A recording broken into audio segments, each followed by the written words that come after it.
سيد عبد الله، لو تعطينا نظرة سريعة عن أسباب الصراع التاريخي المتجدد بين المغرب وجبهة البوليساريو. هو في الواقع أنه الخلاف هذا تحكمه، ولو أنه تاريخي، لكن تحكمه ميزة تميز بها المغرب، وهي في الحقيقة ميزة قديمة حتى عاشتها بعض الحضارات السابقة وبعض الإمبراطوريات القديمة، ما تسمى في التاريخ أو في العلوم السياسية بميزة بملء شغور المستعمر المنسحب. فهذه عادة قديمة وديدن قديم للإمبراطوريات التوسعية في العالم كله، لأنها تكون في الغالب احتلال أراضي دون ما تكليف، دون ما عناء.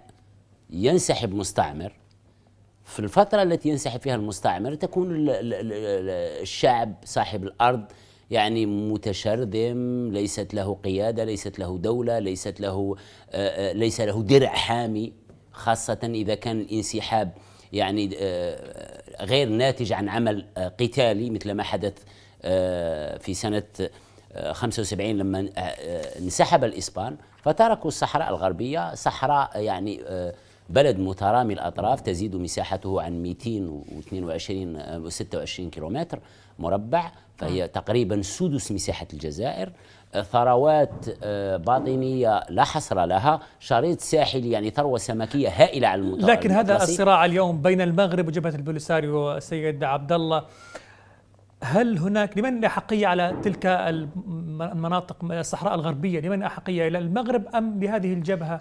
والله لما تسمع تصريحات أو منطق الخصمين كل منهم يدلي بإثباتات وشواهد تدعم أنه صاحب الحق، لكن في الواقع أنه الحق الأول والأخير لأي أرض يعود إلى البشر. فالمغرب دائما تحتج بأنها تاريخيا هذا الإقليم تاريخيا يعود إلى ما يسمى بالعرش المغربي أو نظام المخزن. هذا ما تحتج به المغرب، تحتج به الرباط، ليس لها غير هذا أبدا، بخلاف الصحراويين أهل الصحراء الغربية يقولون نحن هذه أرضنا ونحن نعيش عليها وولدنا عليها وهي ملك أجدادنا. فبالتالي الواقع على الأرض، المعطيات المادية تثبت أن هذا البلد هو ملك للصحراويين.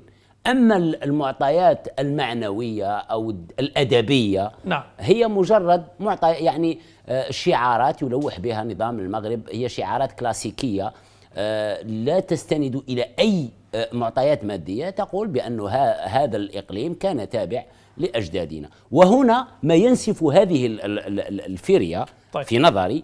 طيب ما دامت هذه الأرض التي فيها هي محل شك ونزاع في ملكيتها للمغرب، الصراع المغربي العسكري والحسم والمطالبة الأكيدة المحقة كانت تجدر بالمغاربة أن يطالبوا، أو النظام المغربي أن يطالب باسترجاع سبتة ومليليا اللتان هما إقليمان أو إقليم مغربي